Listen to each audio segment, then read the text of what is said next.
Hey everyone, Jason here. So what's it mean to mod a Wii? Well, jailbreak is a better term a lot of people are much more familiar with. So basically what it, in simplest terms, when you have a Wii, normally you would play one of these. This is your Wii game disc. The earlier Wiis that had the GameCube ports on top could also utilize natively the GameCube discs, which were 3.5 inch. Later Wii models, like the Wii Mini that's out there now, cannot do that. So what happens?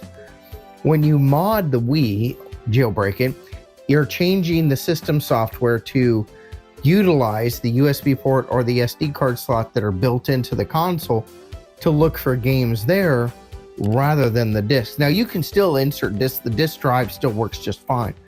And then other little things like the A thing, every time you start a game, you have to press the A button. You're supposed to read the health screen. If you read it once, you know, you're good, so you can modify it. So when you're going through the menu, that's one of the things you can tell it, hey, I don't want to see this every time. And it will automatically go past that screen for you. You don't have to click on it. So what does it get you?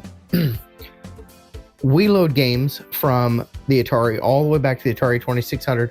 Some games, remember, some had a paddle, so those don't work. But 2600, 5200, 7800, the Atari Lynx, PlayStation 1, Sega Genesis, Sega CD, Nintendo, Super Nintendo, N64, GameCube, Wii, and a little known console called the Neo Geo 64. Sorry, Neo Geo CD. I'm mixing up all my game consoles here. So the Neo Geo CD had graphics unparalleled at the time when it came out in 1994. It just didn't go well because it was expensive and it had slow load times. So we put it on there too, and you can enjoy some exclusive titles there. So now I'm going to take you in the other room and I'm going to show you what it actually looks like and how you navigate between the different consoles and how easy it is to play all these different retro games. So if you are a retro gamer, this console is for you. All right, let's head in. All right, now that we're here on the Wii, let's go in here and let's look at the Neo Geo first. And I'm not going to go into it. There's the Neo Geo, you can play some of the stuff on the Wii controller, but anyway, there's a handful of games on there. And when you get in there, you can just hit the A button, will always select the game, and then you can hit the home button to take you back out to the Wii menu. Now we're going to go into Wii Flow, and that's where all the other consoles will be, including the Wii, GameCube, etc. And by the way, you can save all your gameplays as well.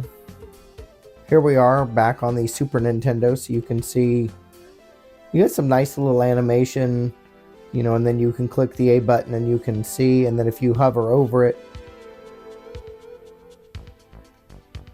I can read the back of it, and then the plus sign will actually bring it closer for you. And then if we, I haven't got any in the CD yet. Here's your Sega Genesis. And then we can go PlayStation. And then if we want to jump, like so, here's N64. And then we'll hit the back button and you can jump to the Wii menu. And here's all your Wii games. And then I can just come down here and click on, and then I get to see all the GameCube games.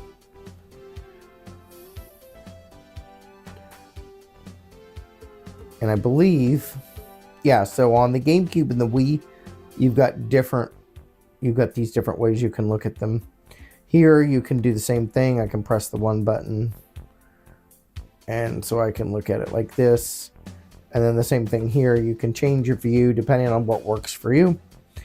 And again, that's pretty much it. And then again, you can just hit the home button when you're in any console, and it will take you back out to the Wii system menu.